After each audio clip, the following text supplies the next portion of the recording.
3 લાખ રૂપિયાનો ખર્ચો ઓપરેશન ન કરાવવાના ડરની હિસાબે. આપણી સાથે છે હસમુખભાઈ, જે અહીંયાથી અરાઉન્ડ 500 કિલોમીટર દૂર રાજકોટથી ગોળાનું ઓપરેશન માટે આપણે સહજાનંદ ઓર્થોપેડિક હોસ્પિટલમાં આવ્યા છે અને એમને બંને ગોળાની તકલીફ છે, પણ જમણામાં ખાસી વધુ છે છેલ્લા 5 વર્ષથી. ગોળાના તકલીફના લીધે રોજિંદાની જે કાર્ય કરવાનું જે ક્ષમતા હોય એ ખાસી ઘટી ગઈ હતી અને કાફી અડચણ પેદા થતું હતું. આપણે સાંભળીએ એના જ શબ્દોથી કે ભાઈ એમને જે કંઈક ટ્રીટમેન્ટ લીધી હતી ગોળા બચાવવા માટે, એમાં કેટલો ખર્ચો થયો અને એમનો અનુભવ કેવો રહ્યો.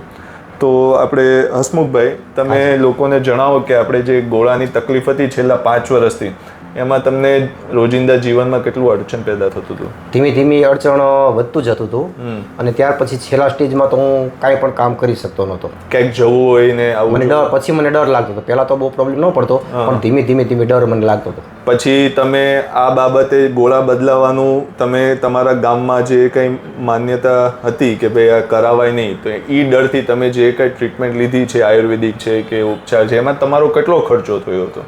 એમાં આમ જોવો ને તો અત્યારે મારે જે અત્યારે હોસ્પિટલનો ખર્ચો છે ને એના કરતાં પણ પૈસા મેં વધારે નાખી દીધા છે. અરાઉન્ડ કેટલા રૂપિયા તમે વાપર્યા? ઓછામાં ઓછા 2.5 લાખ રૂપિયાનો ખર્ચો.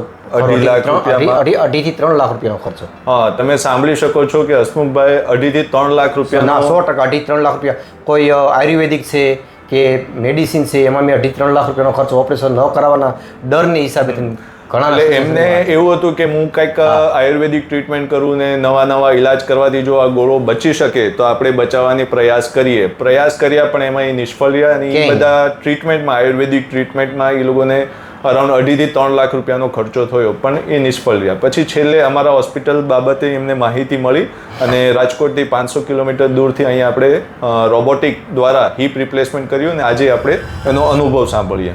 તો આપણે ઓપરેશન કર્યા પછી તમને અહીંનો અનુભવ કેવો લાગ્યો? એકદમ સરસ.